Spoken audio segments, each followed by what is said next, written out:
Yeah. Solid Hill TDS, what's up? Yeah, come on. I.O.W. Sports Network, late night edition. Let's go. Come on. We about to raise the bar. Wild card mar. Everybody grab a seat, cause you know we about to spark. Late night sports talk. Modelo Lisaga. Man, you don't wanna start. Wild card mar. We about to raise the bar. Wild card mar. Everybody grab a seat, cause you know we about to spark. Late night sports talk. Modelo Lisaga. Man, you don't wanna start. Wild card mar. Hey. L Boogie with the hot flame, ashtray full of top names, little tree for your membrane. This the 9-hour time frame. I just snatched up a 6-pack, got my hands on a lid pack, whipping up a little batch of snacks. Yeah, man, I think I'm all set. Late night, can't sleep. Go ahead and just tap in. Better grab you a cold one, and we about to get some laps in. Wild card on the microphone, he'll hit you with a couple flurries. Y'all need to just strap in for some entertainment sports commentary. About to raise the bar. Wild card bar. Everybody grab a seat, cause you know we about to spark. Late night sports talk. Modelo Lisaga. Man, you don't wanna start. Wild card bar. We about to raise the bar. Wild card bar. Everybody grab a seat, cause you know we about to spark. Late night sports talk. Modelo Lisaga. Man, you don't wanna start. Wild card bar. Hey. Wild card bar. Wild card mar, I.O.W.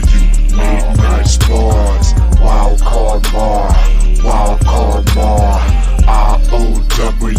late night sports. Wild card mar, wild card mar, I.O.W. late night sports. Wild card mar, wild card mar, I.O.W. late night sports. Hey. Give me a second, let me light up real quick. Ladies and gentlemen, boys and girls, people of all ages, welcome to the I.O.W. Sports Late Night Hour Edition, hosted by Mr. Modelo himself. You already know the name by now. You know what I'm saying? Wild Card Mar. You already know the vibe. Pull up, let's go. We about to raise the bar. Wild card mar. Yeah. What's happening, folks? What's happening? How we doing? Happy New Year's. I know y'all seen me on other content, but first, I.O.W. Sports Late Night Owl Edition of 2024. I took the week off last week. You know, wanted to hang out with the fam. Kids was off from school, obviously because of Christmas and New Year. So I took the late night owl. You know, just put it on a hiatus. It's all right. But happy New Year's. It's your boy Walcomar in the building. It is episode 399. Damn. Did you believe that? I don't even believe it. Almost 400 episodes of Late Night Owl Edition show. Hey, man, it's an honor. It's a pleasure. I dig it. I love it. But you know what it is. Tap in with me. I.O.W. Sports Network, Facebook, Instagram, YouTube. Most importantly, the YouTube. Like, share, subscribe, hit that bell notification. Get them alerts. Let you know when we drop new content or episode or go live. Everything. I.O.W. Sports 1 on the Twitter. You want to top it with me personally? KC Walcarmar on Facebook. Oh, I'm sorry. KC Walcarmar on Twitter. Walcarmar on Facebook and Instagram. There it is. I was going to get it. Anyway, hey, man. How's everybody doing tonight? How's everybody doing? I hope everything's going well. Got a lot of sports to talk about. It was Monday. Obviously, national championship game was tonight. Michigan are your champs. We'll kind of talk over that game in just a moment. Talk some NFL talk. Obviously, playoffs getting set. Black Monday.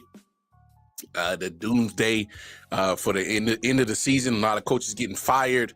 GMs getting fired. Now, there's some GMs getting fired. You know, we'll talk some NFL talk for sure. But I want to start here because the news just came out of nowhere this evening during the college football playoff game between Michigan and Washington. Ja Morant, season is over. He is going to have shoulder surgery. Yeah, man. This is wild. This is crazy. Just literally came out of nowhere. Season is over. Let's take a listen to commentators on NBA TV. They had something to say about the injury. Let's take a listen. If you're a Grizzlies fan or a basketball fan in general, because this guy is awesome, Ja Morant, out with a season-ending surgery for torn labrum, injured his right shoulder during Saturday's practice, as the Grizzlies announced just minutes ago. And I mean, it stinks. It's almost like a lost season for the Memphis Grizzlies in totality. Yeah, I think it's unfortunate because you saw some momentum with the Grizzlies, with Ja back, with the way that, you know, you got Bane playing, with the way that JJ was playing. But a labrum, I was out for a season with a labrum. It's 6 months, no contact you can have. So it's on a shooting arm, which is tough. But I think as a franchise, this is definitely one of those years that you look to in these closing games to be able to see kind of where you were and what pieces you wanted to move forward with. Yeah, and the momentum he was creating, not only in Memphis, but around the league. Like, it was good just to have Ja back. He got a taste, obviously. And the good thing is, I don't know about the contact part, but he could still do some conditioning and things of that nature. So he's not all the way behind the 8 ball. But he got a taste, so it'll be good to get him back. But get healthy, Ja. He played 9 games, averaged 25 points per game. And you went through this kind of recovery. And there it is. There it is. NBA TV, of course, Candace Parker right there, and Jamal Crawford giving their intake. And man, I just got to be honest. As you heard, the commentator said, Ja only played 9 games. As soon as he got off the suspension, the excitement was there, and boom, poof, it's already done and over with. 9 games of action, was averaging 25 points. Literally was giving the Memphis Grizzlies a spark. They were dead. They were dead in the water. Not performing so well while they were waiting for Ja to come back off the suspension list. They weren't. Grizzlies were not playing good. Okay, they weren't Detroit Pistons bad. They were not that bad, but they were not doing so hot. They really weren't. And you saw in those weeks that Ja was playing with the Memphis Grizzlies, you saw a different energy. You saw a different bounce. And they go from literally 6 wins before Ja gets there to literally, adding 8 more just as soon as he got there. Literally, my bad, 7. So of the 9 games he played, they won 7. So automatically you see he was an instant spark, not just to the team of Memphis, and turning them from, one of those teams that just weren't playing well to instantly getting W's, changed that win-loss column instantly. You go 7-2 with Ja in the lineup. Obviously, love what Desmond Bane has been doing this year. He was carrying a lot of the scoring bulk work while Ja was suspended. Of course, Triple J, Jaren Jackson Jr., he's been solid. They definitely missed Steven Adams for the rebounding and the defensive part of that lineup. That's for sure. That can't be understated. So this is not only devastating to Memphis, like Jamal Crawford said, it's very devastating to Memphis. Their hope is gone already. As soon as it came back, it's gone. That's unfortunate for Memphis. Let's be honest. It is what it is. But it's more devastating for the league. Ja has a following. Ja has a big fan base across the nation, hell, probably internationally, that loves Ja Morant. And hey, I for one, I'm a fan of Ja Morant. Does he make some of the best decisions off the court? I don't necessarily think so, but that's neither here nor there, and that's not the conversation tonight. The conversation is about the basketball player, and the guy is electric. Love watching him play. Love watching him play. They did say that he on the labrum, it happened in practice, and it's on a shooting arm. So we don't know how that's going to affect him going on in the future. Obviously, of course, you could rebound from these types of injuries and surgery, but it's kind of gives me one thing to always keep in the back of my mind about just Ja Morant's injury history. And the thing about it is that Ja Morant plays a type of game that, hey, he's a flyer. He wants to dunk. He's going to, he's a high flyer as a guard. Sometimes plays a little, I don't want to say reckless, but he does play with a sort of basketball style where he throws his body around. All right. And he's going to have to figure out how to get that jumper. He's going to have to. I don't think there's no doubt about it. And the reason why I say that is because at some point in time, he can't continue to have these injuries and throwing his body around. You can't. You just can't. Even if explosive and talented he is, man, you start bodies just keep getting beat up. You can't walk the next day feeling down. And then eventually, hey, I'm 36. I already know how it is where, man, if I could get back to them 20 days, man, whoo, hey, I tell my wife to watch out now. You're going to have to beat them off me, But with Ja being young, you start thinking that, hey, man, this body lasts forever. No, it don't. I can tell you that. Ask anybody who's been an athlete all their life, and life comes to you full circle. You get older, you're not as active. We'll tell you in a heartbeat. Body don't always bounce back like that. Certain things you just can't do like you used to. And I'm not saying that'll be the case for Ja, but definitely in a case where you start getting closer to 30, up there in age, you can't keep throwing around your body around like that. So what I'm saying is if Ja Morant perfects and gets his jumper down now, especially in mid-range, he don't necessarily have to be a three-point shooter, but to get that mid-range going, you can extend your career. You can get your career to you can add some years to your playing career because you're not throwing your body around. Obviously you keep it in good shape and conditioning and all that stuff, but trying to dunk over everybody, hitting the floor. I see a lot of Ja Morant. He's on the floor a lot, and I don't know if that necessarily helps his situation, but he's on the floor a lot. He really is. I know one thing, it's one of those things where Ja Morant is going to have to adjust a lot of things. I just think he is. And it's definitely going to have to start with the playing style.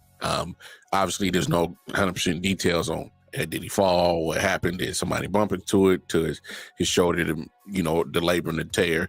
It is what it is. But it's a bad loss for the NBA league. It's a bad loss for sure for the Memphis Grizzlies.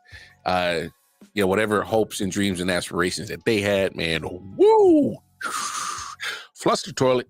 Them things is gone. They done, son. Yeah. There's nothing else that you can say. But damn, that's it. Sorry, Ja. We love you, brother. Get healthy soon. Man, that sucks. I think that really does suck because I was really looking forward to see what Ja was going to do in the season.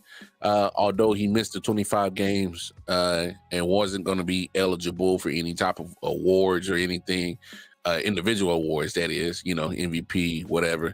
But not having him playing, that definitely takes the ratings of Memphis Grizzlies games viewership down. That's for sure. makes them a little bit less interesting to watch. And that's not a disrespect to the rest of the players. It's just that we understand how electric Ja Morant is. We understand how electric he is. He puts asses in seats. He makes people buy season tickets. So look at the jersey sales.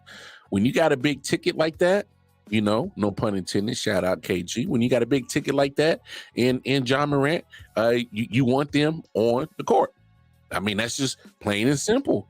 They bring the entertainment value. They bring the people out to the stadiums. They bring the viewers to the TVs at home. That's the style of player that you get with Ja Morant. You take that out the equation, and that sucks for the money line. That sucks. It absolutely does suck for the bottom line of the NBA business, of the NBA league, and the Memphis Grizzlies. That hurts the bottom line. Still make money, but you can make more. You can definitely make more money with Ja Morant being healthy and being able to play. That's a fact. I mean, there's nothing you can dispute about that. Let's move on. Because there was a college football national championship game tonight. Shout out to my man Jay Jiggy, Jay Jeezy, Jay Jones, Double J, my brother from another. He's a Michigan fan. Shout out to Detroit Mail, co-host of the I.O.W. Sports Show. They are both Michigan fans, and they are definitely excited tonight. Michigan got it done. They 15-0, go from beginning to end. They literally go undefeated and get the dub, get the national championship. They are the 2023-2024 NCAA national champions. Hey, this game was, Michigan dominated. I mean, from the gate, Washington's defense couldn't do nothing. Couldn't stop nothing. Michigan running game was out of this world. I mean, literally just taking it to that Washington defense in the first half. And there was a moment in there where Michigan tried to get a little bit too cute towards the second quarter, and kind of got away from the running game for a moment. And I was looking to myself like, why? You guys are absolutely abusing them on the running game. Like, I would just run it. Let's see if you can really stop it. For real. Blake Corum kind of was bottled up in the first half, but he had the big run. Edwards had the 2 long touchdown runs that really kind of set the tone. This was a trench fort. This was a trench fight, and Michigan won the trench fight on both sides of the ball, especially on the offensive side. As you see that they were just running the ball like crazy, was just literally just beating the dog crap out of Washington's defensive line. I mean, I felt bad for the boys for a second. They was just getting beat up. No, for real. I mean, they had no answer at all for that Michigan O-line for majority of the game. They couldn't do nothing. That Michigan O-line, especially in the run game, was just getting after it, man. They was just getting after it. J.J. McCarthy, 10 of 18, 140 yards, no TDs, no interceptions, but he didn't have to. He did not have to put in work. You got Blake Corum with 21 carries for 134 yards and 2 TDs. Donovan Edwards with 6 carries, 104 yards and 2 TDs. 303 yards total on the ground. It started bad. It started in the first half, like I said, and they really dominated. Even if you look at the other stats, passing wise, like you said, 140 yards off of 10 completions. It was not the passing game at all. You had no worries about that. Washington just couldn't do nothing. And for Washington, obviously, you want to get the run game going. They had 20 carries for 46 yards. That's why they lost. They were not able to get the run game going. They lost their trench fight on the offensive side. So let's flip the coin on that one. Michigan's front four on their defensive line. My goodness. They was on Michael Penix's ass tonight. They was on his head. They had that man running, obviously going for 2 of 14 on third down. He wasn't looking too good in that aspect. They dominated. And when you look at time of possession, it's almost equal, but it don't even look like that. It didn't even feel like that. That D-line was on Michael Penix. Before the game started, I thought Penix would have some type of, advantage coming from Indiana for 4 years, being in the Big Ten and being quite, familiar with how Michigan plays defense and Big Ten type of football. They definitely want to get physical. And I thought that he would have an advantage of seeing that for 4 years in Indiana. He'd be able to manage it a lot better than what he did tonight. And that was not the case. They beat him up. There was a shot of Michael Penix walking down the hallway, just holding his ribs. Because I wouldn't be surprised if he had a cracked rib or two, because they were hitting the shit out of him. I mean, there's no other way to put it. They made sure that that defensive line presence was going to get felt, and boy did it ever. And you can't say anything else but that. And it's wild just seeing Washington, who's been able to just have their way with moving the ball on offense and literally just it says 303 yards, but trust me, it did not look like that. It looked like they barely got anything going. And it was just that pressure. I know the Huskies were able to get get into the end zone at least that one time on the long drive. But other than that, it was nothing going on. Not a damn thing. Michael Penix, we never seen this guy like this. He was overthrowing people. Mr. Aduze on that post corner, I think it was a corner route, had him right there. Possibly could have scored, but either way, had him wide open and just missed him, overthrew him. He just didn't have time tonight. He did not have time that he was accustomed to go through his progressions, go through all his reads and find the right guy to throw it to. Michael Penix was running for his life tonight. He had to get the ball out. You just got to give credit to Michigan. Just got to. It's nothing else you can say about it. But here's my thing about the situation. Obviously, with Harbaugh winning it, congratulations to Jim Harbaugh. There's going to be conversation. There's going to be a lot of conversation. Not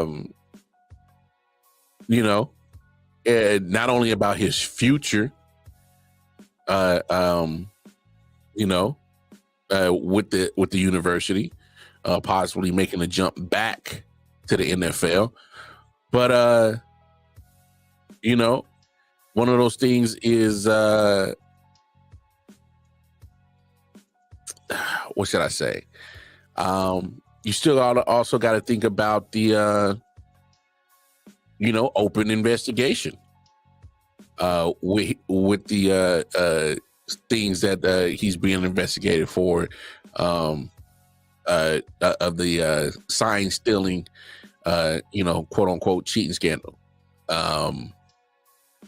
That's one thing that kind of has always been in the back of my mind going into this national championship game, or just going into this college football playoff in general. What does the NCAA do? What is the final ruling at one point in time? What's the timetable on that? Because they've been investigating for a minute now. Now that the game's over, the championship has been won. Do they conclude the investigation now and drop punishment if there is such punishment that needs to be applied? You know what I'm saying? Like what exactly does this look like now? The national championship being won. I'm definitely curious about that because I want to see how the NCAA handles it. Because I really think, just because, and I never been one of those conspiracy type to come up with all type of conspiracy theories and all that shit. No, I've never been that type. But I will say, it does make you think and wonder. Makes you wonder if you know what it means. No, it does make you wonder. Is there a certain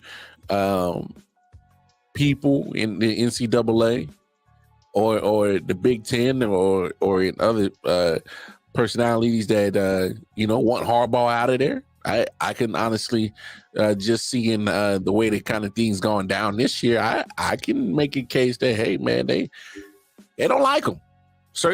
He pissed off somebody. He rubbed somebody the wrong way that they are literally like I said, let's pay close attention to when this NCAA investigation is over. And I think you'll have your answer on a lot of those things. If there was a certain, agenda, quote unquote, that wanted Harbaugh out of there. Because, those questions are going to be asked. They're going to ask you about the NCAA investigation, you cheating, whatnot. They're going to ask them, hey, what's your plans for the NFL? Because, hey, we can't act like he closed that door saying he'll never go back to the NFL. No, because that's not the case. He's been interviewing for head coaching jobs in the NFL the last 2 years. So that doesn't sound like a guy that is not willing to come back to the NFL. That doesn't sound like a guy looking for an opportunity in the NFL. That don't sound like that at all. My bet's on the Chargers. He's made no secrets about how enamored with Justin Herbert he is. So I can definitely see him choosing the Chargers just based off of sole fact of he wants to work with Justin Herbert. I can honestly, I honestly feel like that. I think that is probably the better option for him. Be in LA, the city. And the crazy thing about LA, which is so far different from New York, especially when it comes to sports coverage, you can lose in LA for, a couple of years before they are ready to get you up out of there. And is compared to New York, man, you better hope you can get through a whole year if you're losing that bad. For real. And so with Harbaugh being with the Chargers, man, I think he'll have a little bit of leeway to say, hey, man, let me get the right people in here. Let me get the right personnel in here.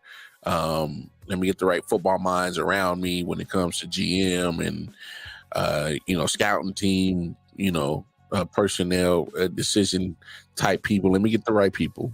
And then let's make sure that I can go through a full situation when it comes to the draft and whatnot, and what free agent players to target. He'll have some leeway, especially with the Chargers. I'm not saying it's going to be 4 or 5 years, 3 max. Brandon Staley somehow made it for 3 years. 2.5 or 2.25, 2.5, whatever, as he got clipped mid-season. So you never know. You actually, you just never know, especially with Harbaugh. Like I said, I think he's rubbed a lot of people the wrong way. Sometimes that just you being yourself, and, they don't like the conformity. They want you to conform. They don't like the individuals. And, hey, Harbaugh is an individual. There's no other coach like him. That's a fact. He's definitely a different type of cat. But you just got to give him his props. Shout out to Harbaugh, man. You just look.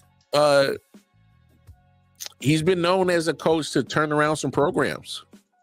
He's been known for that. San Diego, Stanford, the 49ers. And I'm just talking about turning them around as in making them competitive and playing good football. Not necessarily winning, because until tonight, he didn't won nothing. He ain't won a damn thing. No national championships, no Super Bowls. So he ain't won nothing until tonight. But he's always been known as one of those coaches that can turn either your team or program around in a short amount of time. Because we saw him do it at the 49ers, got him to a Super Bowl. We saw him do it with the San Diego State, did it with Stanford. So, I mean,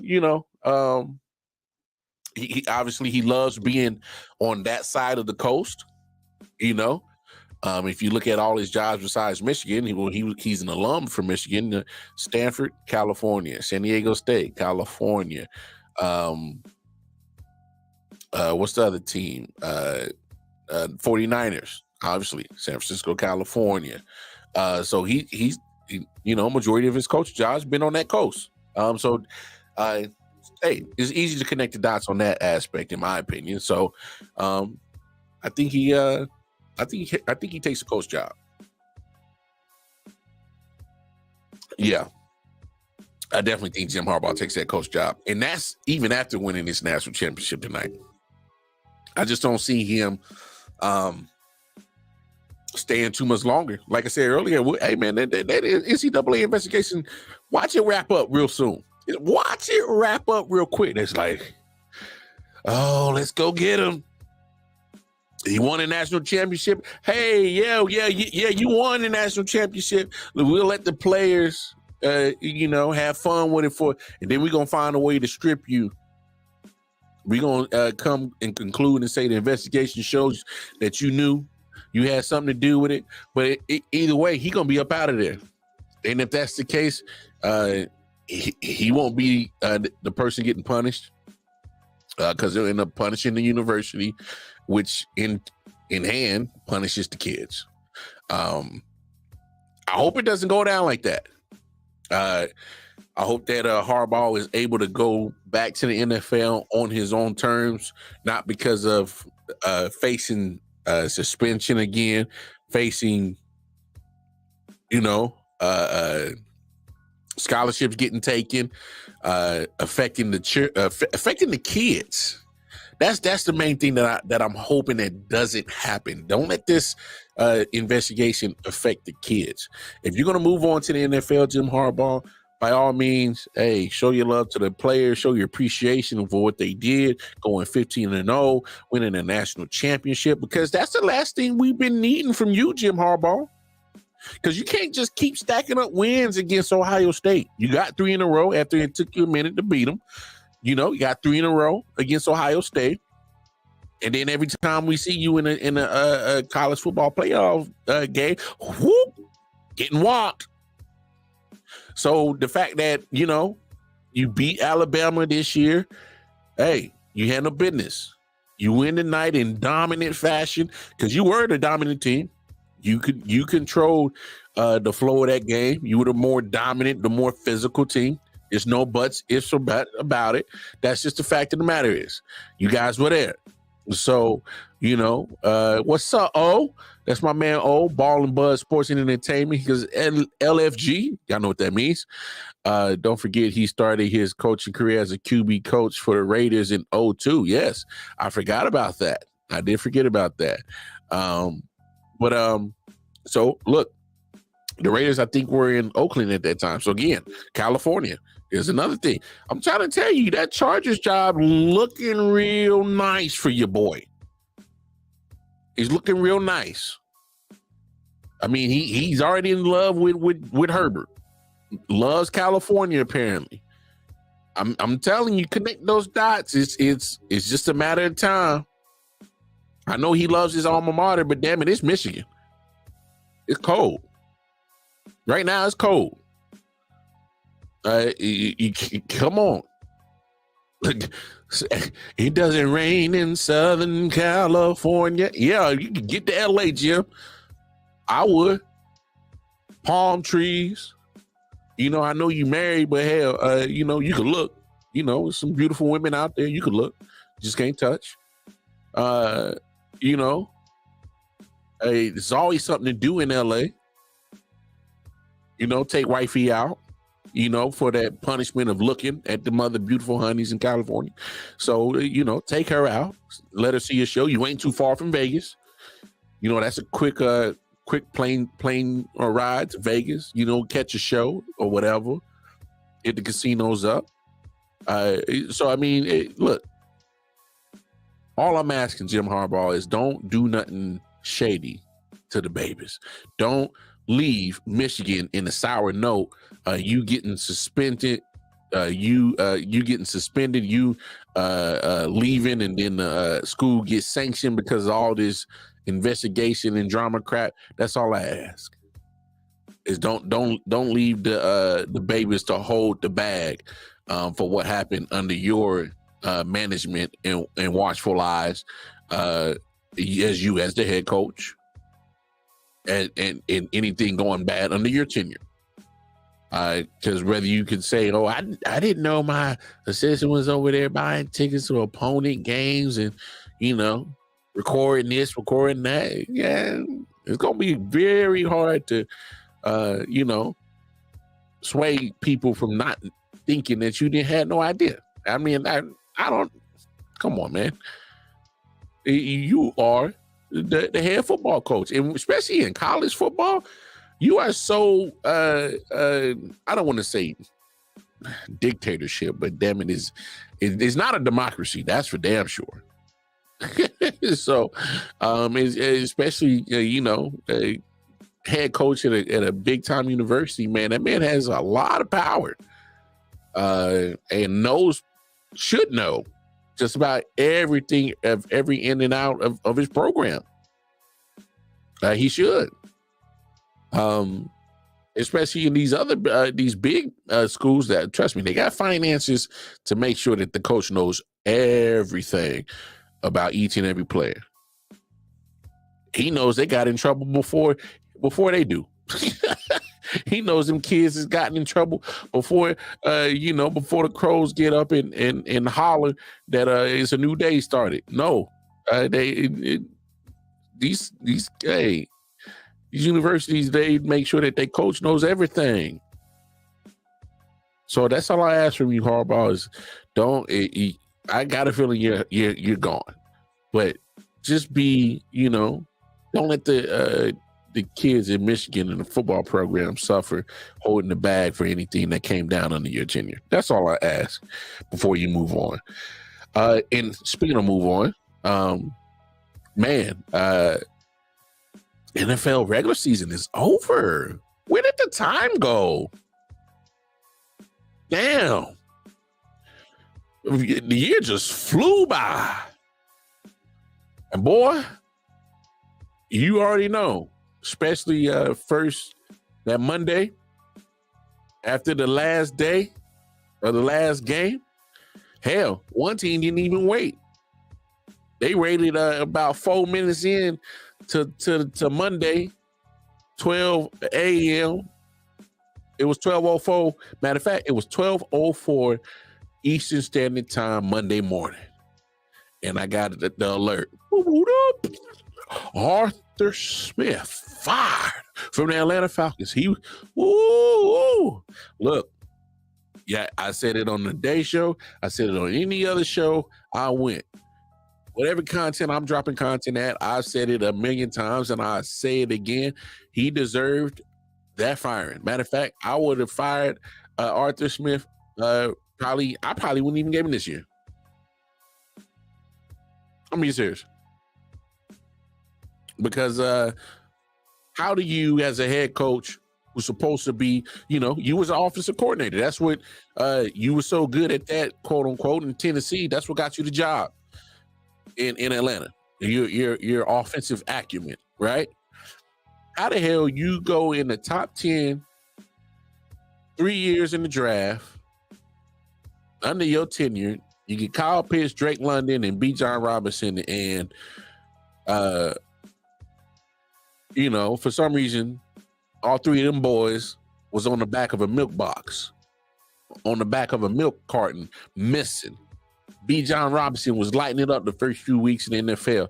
All of a sudden, Arthur Smith get too cute, forgot how to coach, and you got a Swiss Army knife in B. John Robinson that can literally do each and everything of aspect of football in the running back position that Christian McCaffrey can do. He can catch out the backfield, runs pristine routes like Christian McCaffrey out the backfield. He can run between the tackles, can run outside zone, inside zone. My thing is how do you not figure out how to use B. John Robinson? Literally, the guy can. What can he not do? That is the question. And I know he was a rookie, but that's how complete of a running back that guy was coming out of Texas. Literally, physically, freaking nature. The guy is I don't want to say I wish I had a body like him, all right? On a normal tip, I can recognize that he's in great shape. There was one time I saw him in a clip where he had got flipped over, and the guy hit his lower, so he's upside down. His head is on the ground, and his body is up, and they folded him literally like an accordion. And you see that, you be like, bro, you should be broken. He gets right back up, goes to the next play.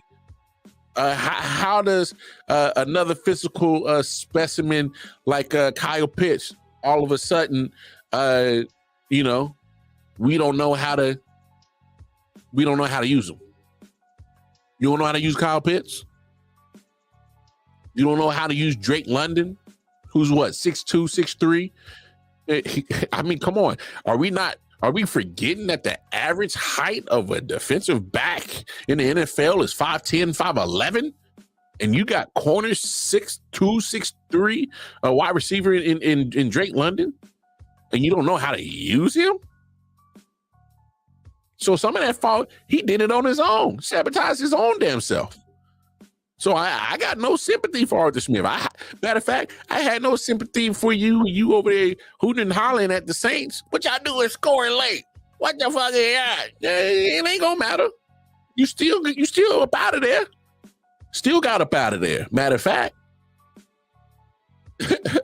just because the Saints ran the score up from 41-17 into 48-17, it ain't made no damn difference.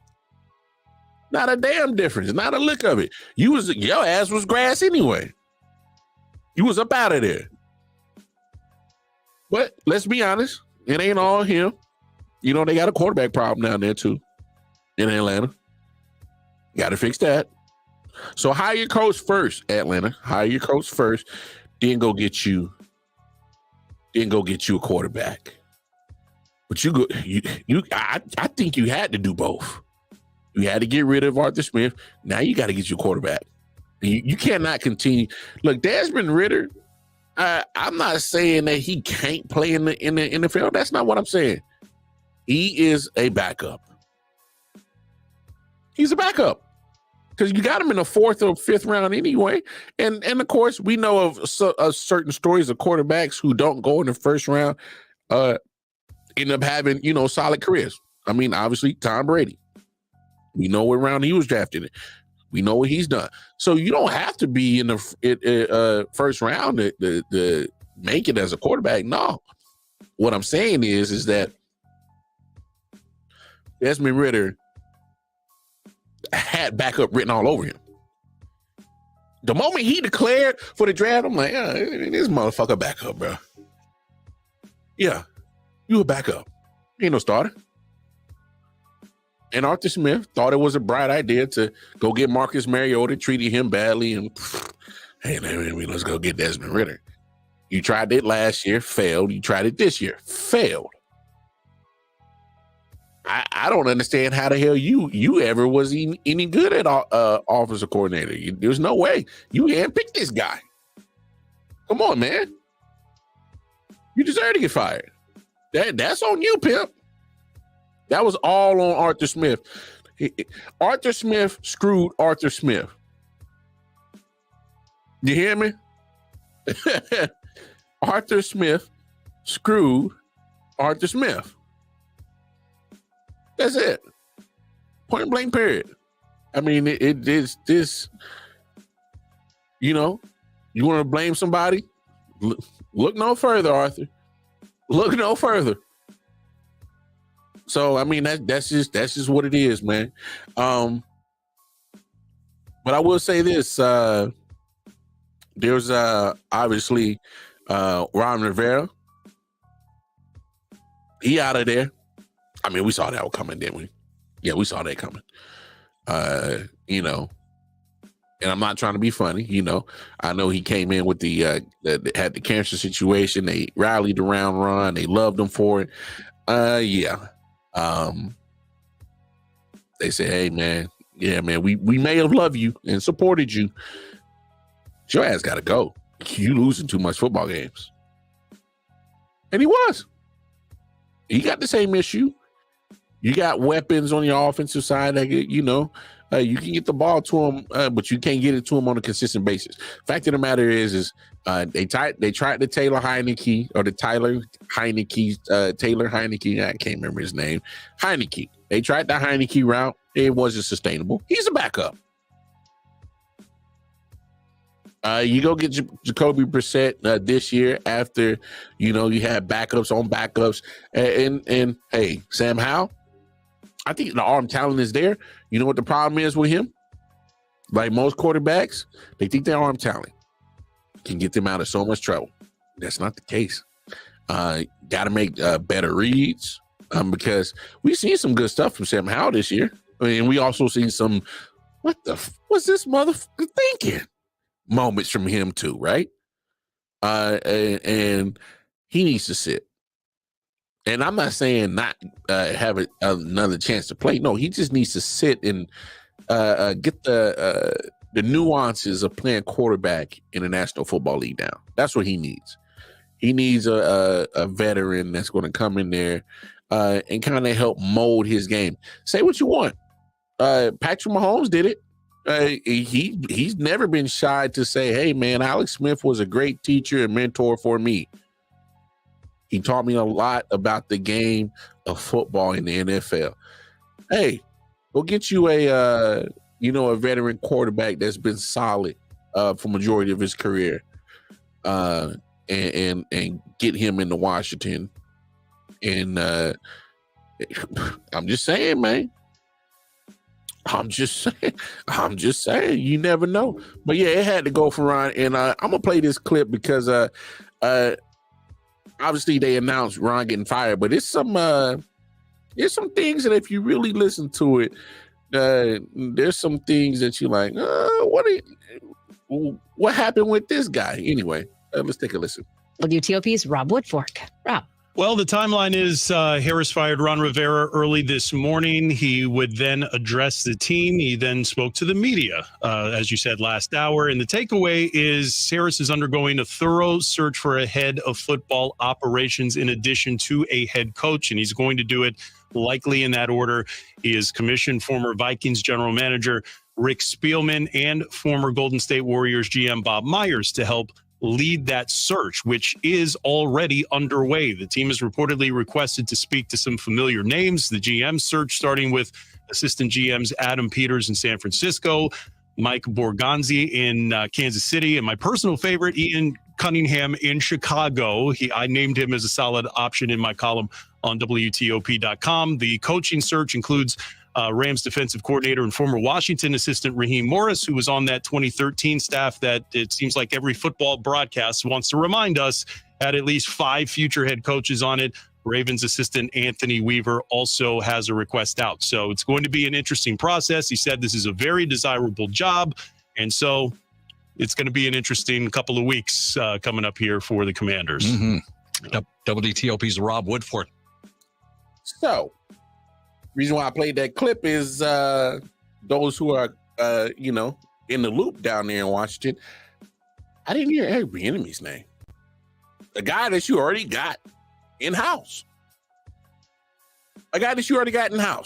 So what I'm saying is yes, you are making plans for to get your pretty much your GM, operations, player operations, whatever the hell that title was. It's a GM.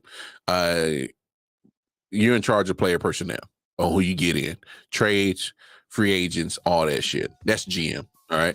Obviously they got Bob Myers and former Golden State GM and former Vikings GM Rick Spielman. They're consulting them to help hire the right candidate for GM. So it sounds like they're going to go GM first, then coach.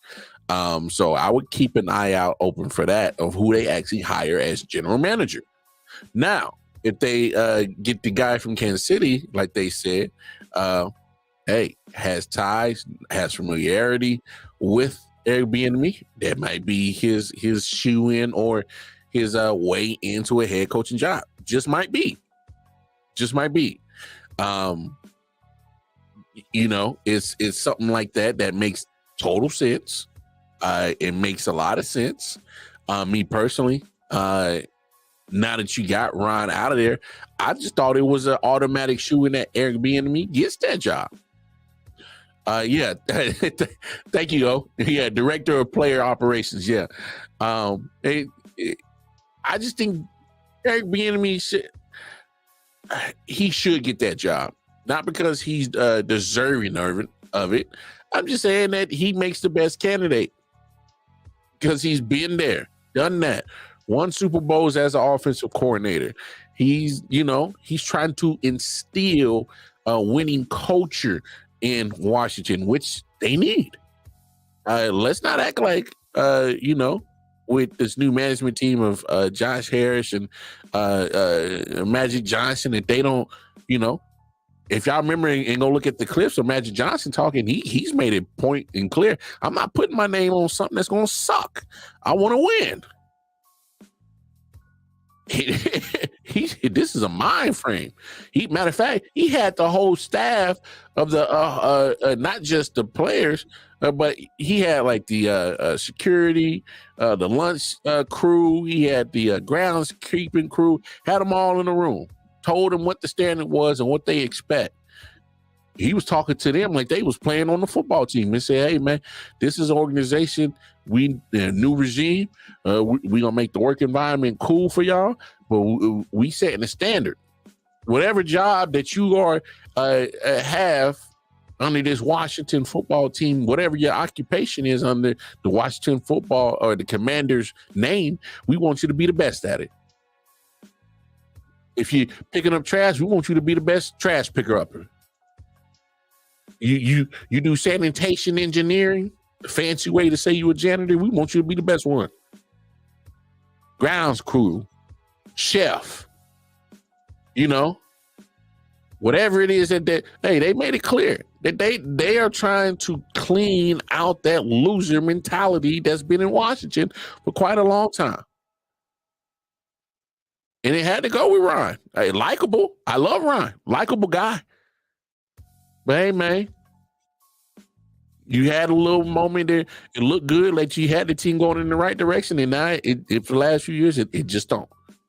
We're going to have to go in another direction. I think Airbnb is the best direction to go. Eventually get them players on board with him. Y'all remember how he was ruffling some feathers early in the season? Oh, coach, he's so hard on us. Bieniemy's so tough on us. Okay, he's trying to turn you losers into winners, because right now you've been losers. Ain't no other fact about it. You've been losers. So I hope Bieniemy gets that job, not only because I'm a fan of him, because, hey, how often is this guy going to keep getting just passed over for other coaches that end up, eventually getting fired within the next 2-3 years? So, I mean, it's crazy out here. But one thing about the NFL week 18 that was wild. I got to say this about the Dolphins in the Bills game. Man, both of them motherfuckers was looking like they was trying to give the game away, didn't they? Josh Allen, who's phenomenal, a phenomenal quarterback. Only problem about the boom or bust style of football that he plays is, that man he was taking points off the board. The fumble he had, come on, bro. What are you doing? The 2 interceptions he threw in the end zone. Stand in the pocket, take a hit. You can take a hit. You big. You 6'4", 6'5", 260, 250. You a big man. You can take it. Take the hit. You a big man. Stand in that pocket and deliver the ball. Because you had Eli Apple toast on that first one. Gabe Davis, if you give him the ball close to somewhere he can get to it, I trust him over Eli Apple. The second interception you threw, you were trying to make a Superman throw and literally had no business making that throw. But you threw it in the end zone and you got picked. Hey, I can't absolve Tua. His interceptions were bad. He was literally leading the safeties to the ball. I'm like, look, Tua, I get it. Waddle ain't here. You just pretty much got Tyreek as, your number one threat. But hell, Cedric Wilson, you couldn't use him more. Okay, Chase. No, you can't. Chase Claypool can't do shit for you. I'm sorry, Chase Claypool. I tried to like you. You got the size, pause, to be a difference maker at wide receiver. You ain't got no dog in you. I just think you just feel like, just the way that you play, you feel like just because you a bigger guy, you can just show up, be here, and I got the advantage. Nah, bro. You one of those put the carriage before the horse kind of guy. I can tell.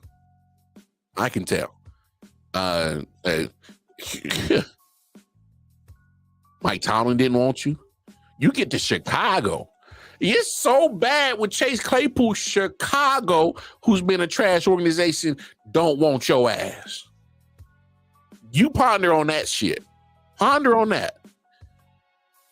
Especially you, Chase Claypool. Ponder on why you can't stay put for an organization. You've been traded twice, and your career is probably no more than 4 years in the league. You ponder on that. But damn, Tua, just lock in with Tyreek and expect not to get intercepted. Man, the Dolphins they fumbled the bag. And you know who else fumbled the bag? Trevor Lawrence. Yep. I said it on the earlier show. I say it again. Trevor Lawrence, that turnover machine, coughing up more turnovers against Tennessee. They ain't had nothing to play for. They were playing for pride. They put you out the playoffs. As a matter of fact, you end up losing the division. You led the division all year long. You come to the last game of the season and played the worst. I get it. Trevor Lawrence was hurt. Cool. But guess what? If your AC joint on your shoulder is that bad, sit your ass down. Sit down. I get it. You want to toughen up and be the tough guy, play for your squad, but damn it, you've been a turnover machine all 18 weeks. You think a quarterback with a bum shoulder is going to have the best ball security? Come on now. See, I look. I'm fair, Trevor Lawrence. I tried to throw out the Urban Meyer rookie season. Cool. Throw it out. It's just wrong coach. He shouldn't have been messing with you. He should not have been your first coach. Okay? We can take that out. All right. You had a lot of turnovers your rookie season. Got beat up. Okay. Now 2 years. Now it's 2 years under Doug Peterson. I can give Doug Peterson more clout. He's won a Super Bowl. I can give him more clout than Urban Meyer in the NFL. If it's college world, I give the edge to Urban Meyer. He knows how to build a program. In the NFL, he had no business being there. But I'll trust Doug Peterson. I mean, we saw what he did with Carson Wentz. We saw what he did with Nick Foles. So my thing is we got 2 years of evidence of you under Doug Peterson, bro. You a problem. You're a turnover problem. You can't beat the quarterback with all these turnovers. You can't beat the quarterback with the worst ball security on the team. Taking points off the board. You keep this up, you're going to get Doug Peterson fired. Because you miss another playoffs doing that shit. Shit. Doug Peterson going to be gone. They're going to get another coach in. You keep that shit up, that coach going to be gone. And then eventually they're going to be like, this man ain't got got a couple of coaches fired under his belt. Maybe it ain't the coaches. And they're going to look at you and they say, man, this man's turnover rate is through the damn roof. Yeah, he getting his TDs, but damn, man, this man is getting some turnovers too. A lot of them. Your ass going to be shipped on. And then you might, hey, Trevor Lawrence, hey, tighten up. Tighten up, Trevor Lawrence. You better tighten up. Shout out to the Houston Texans, AFC South champions. Hey, give them credit. Just got to give them boys credit. A great victory against the coach. Say what you want about the play. You know what I'm saying? Say what you want about them. About the play with the coach went for it on 4th and 1. Hey, me personally, Jonathan Taylor been cooking. 30 carries, 188 yards. You only need 1 yard. I put it in his hands. Call me predictable. I don't care. If you can't get 1 yard, you don't need to be playing football. Challenge your O-line and tell the running back, go get it. Go get that 1 yard. But I had no problem with throwing it to Tyler Goodson on that 4th and 1 play. Gardner Minshew, yes, he needs to throw better football. He does. So 2 teams can be right at the same time. Yes, Gardner needs to throw a better football. He does. He threw it behind him. Tyler Goodson also needs to make that catch. You got your hands on it. And Tyler Goodson, if y'all check his interview out, said it himself. You know, hey, I didn't make the play. You know, that's accountability on himself because he could have made that play. He could have. But it is what it is. Shit happens. What else happened yesterday? Eagles. Ooh.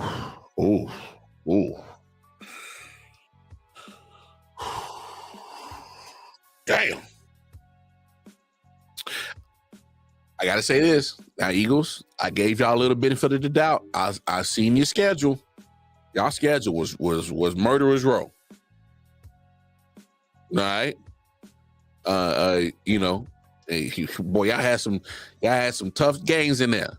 All right. Y'all had some tough games. You started off against Belichick and the Patriots. That's week 1. All right. You know, Buccaneers, tough defense. Commanders, a division opponent, they play you tough. Rams played you tough. The Jets, come on, you went up against good defense. Commanders again. Bills, Chiefs, 49ers, Cowboys twice. You know, Seahawks. That's all in a row.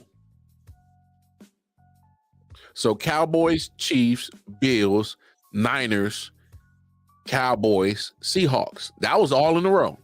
That was a gruesome gauntlet. I'm not gonna lie. That was gruesome. But still no excuse. I ain't trying to hear it.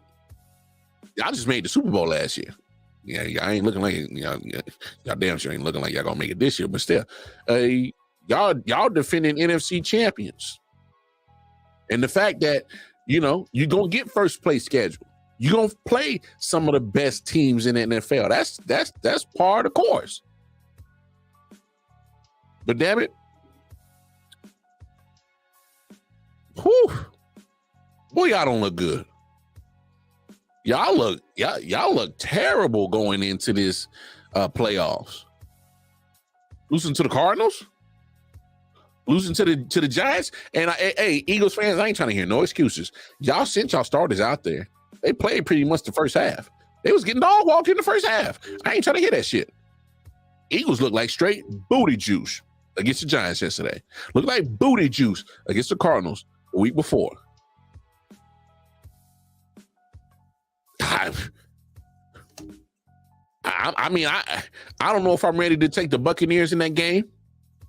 But I got to be honest, man. As a football fan, the Eagles don't give me no comfort of them going into the playoffs. Jalen Hurts, middle finger all jacked up. Still need to find out what's going on with A.J. Brown. He left the game early. But, man, if I'm an Eagles fan, man, I ain't seeing that damn song. Fly, Eagles, fly. No. Quiet, Eagles, quiet. You might want to shh. You might want to be quiet for a minute. Come back out and be loud and proud when they look like the Eagles that we know. Because right now, that's secondary. Oh, man, you talking about giving up the cheeks. Oh, them boys is giving up the cheeks on that secondary. How the hell you make a trade to go get a safety in Kevin Byard and you still giving up the cheeks in the secondary? Huh? Bradbury getting burnt. He looking burnt toast like. Darius Slay can't cover everybody.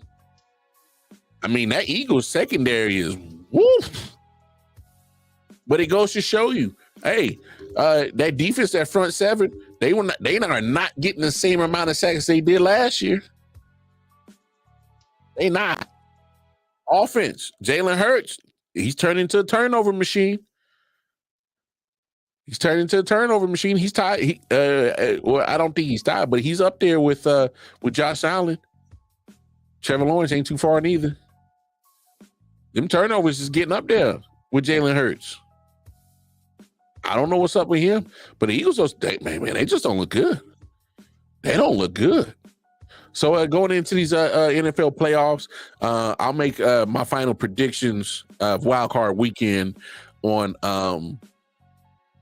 Wednesday night. I'll make my final predictions on that. But Browns, Texans, look, love CJ Stroud, love what the Texans been doing, but man, they're about to go up against a buzzkill called the Cleveland Browns, who have been playing lights out on defense, and damn it, they've been moving the damn ball with Joe Flacco on offense.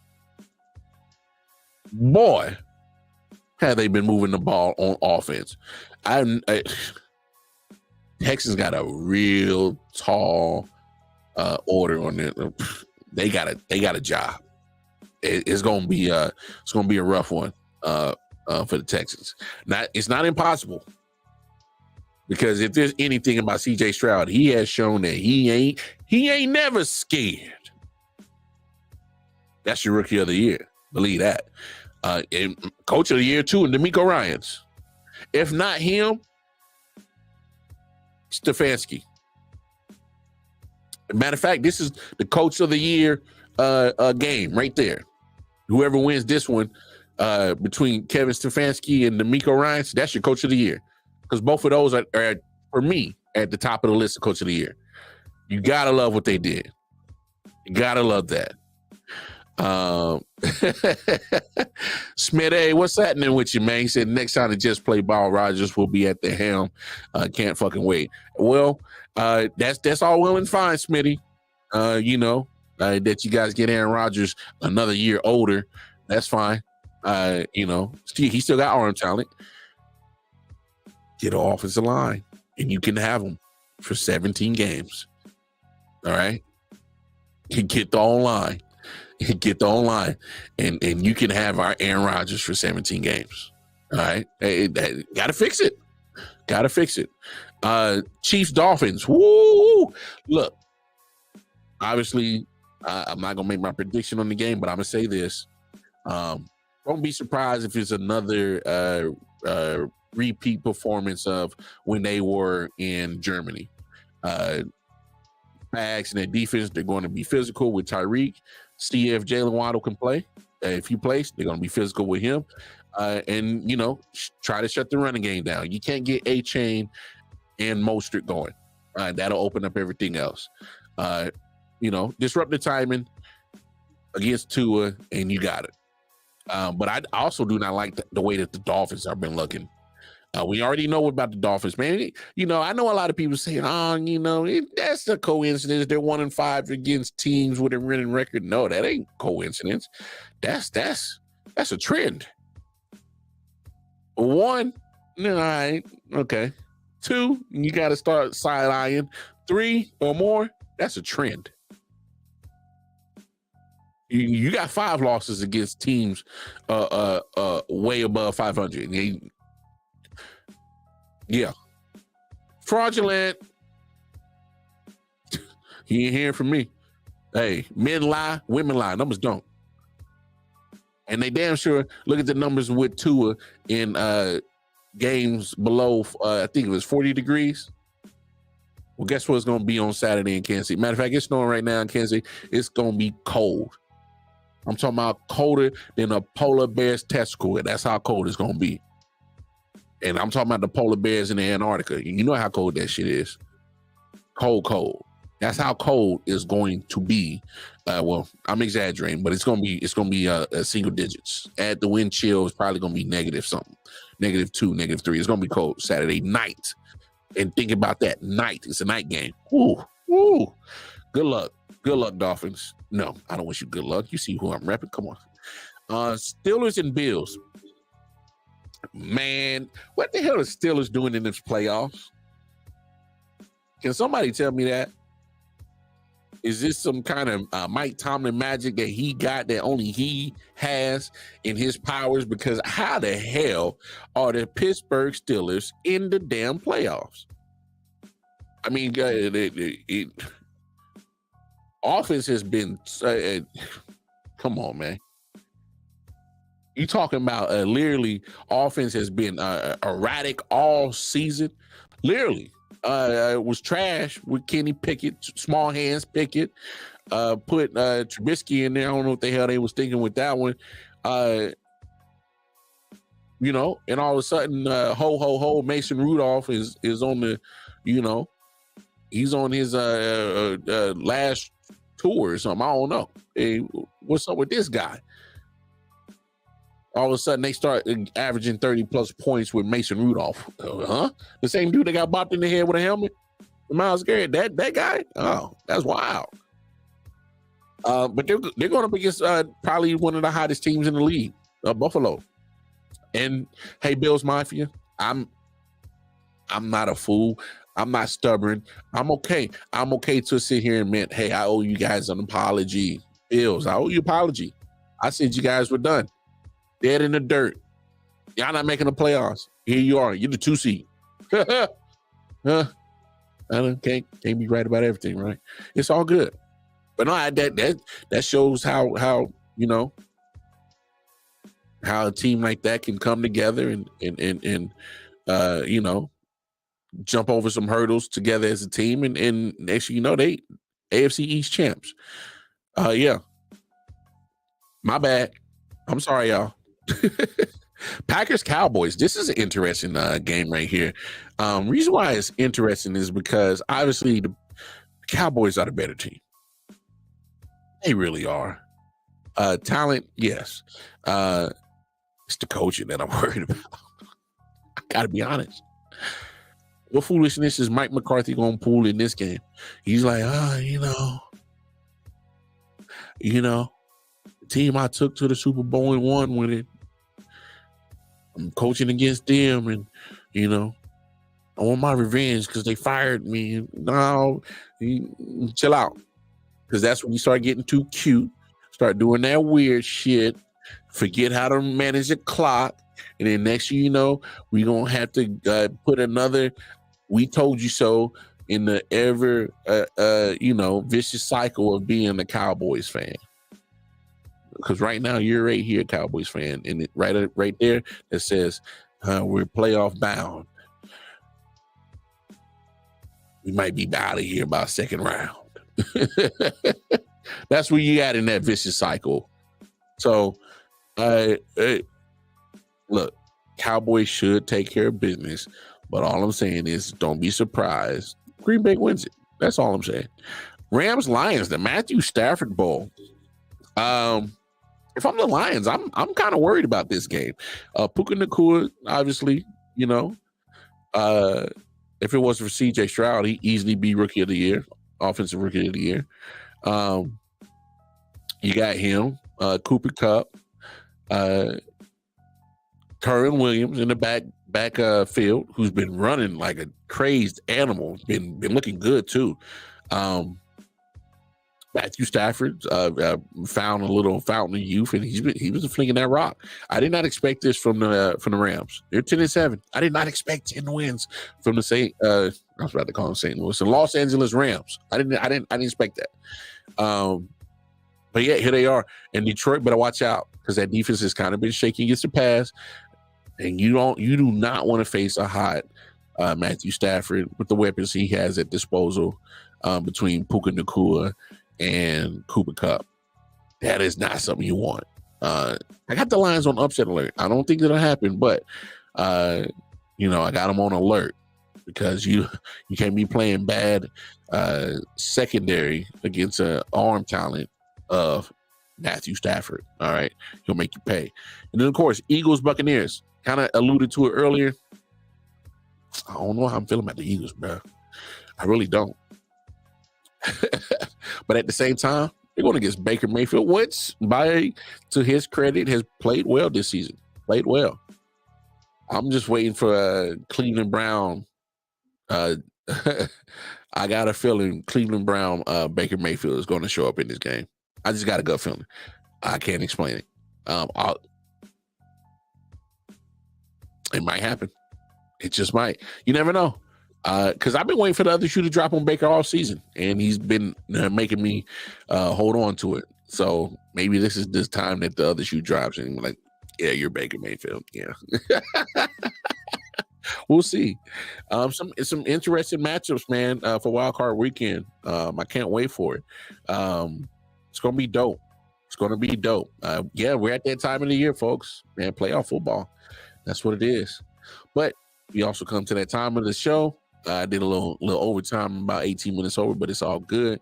It's the first I.O.W. Sports Late Night Owl edition of the 2024 year. So, hey, it's all good. It's all good. But, hey, man, I appreciate all you fine folks out there supporting me, watching the show. Hey, I love it. I dig it. Hey, come back tomorrow. We be here tomorrow,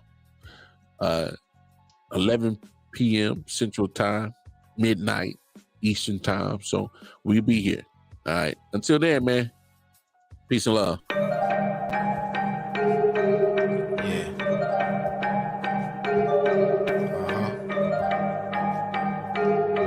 Come on.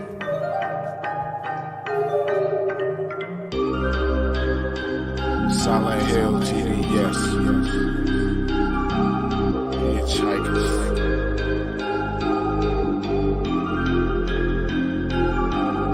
Yeah, smoking so much dope, I'm seeing traces. Visual lasers, load across the scene is dangerous, aggressive like behavior. Couple monsters for my neighbors, resisting human nature, persistently getting greater. Bloodshed like the Terminator. Fire up the green, I need it, increase the dopamine. Feel better, so I kill better. Doped up of cocaine.